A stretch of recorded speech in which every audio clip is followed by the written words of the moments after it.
ولولا كلمة سبقت من ربك لكان لزاما وأجل مسمى.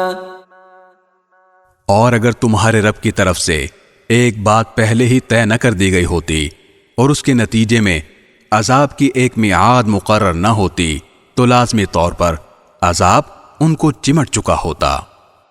فاصبر على ما يقولون وسبح بحمد ربك قبل طلوع الشمس وقبل غروبها ومن آناء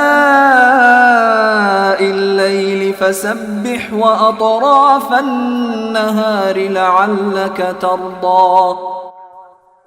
لہذا اے پیغمبر، یہ لوگ جو باتیں کرتے ہیں تم ان پر صبر کرو، اور سورج نکلنے سے پہلے اور اس کے غروب سے پہلے اپنے رب کی تسبیح اور حمد کرتے رہو، اور رات کے اوقات میں بھی تسبیح کرو اور دن کے کناروں میں بھی، تاکہ تم خوش ہو جاؤ. ولا تمدن عينيك إلى ما متعنا به أزواجا منهم زهرة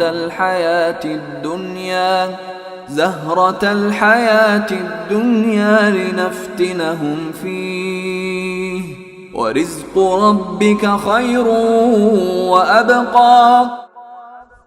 اور دنیاوی زندگی کی اس بہار کی طرف آنکھیں اٹھا کر بھی نہ دیکھو جو ہم نے ان کافروں میں سے مختلف لوگوں کو مزے اڑانے کے لیے دے رکھی ہے، تاکہ ہم ان کو اس کے ذریعے آزمائیں، اور تمہارے رب کا رزق سب سے بہتر اور سب سے زیادہ دیر پا ہے.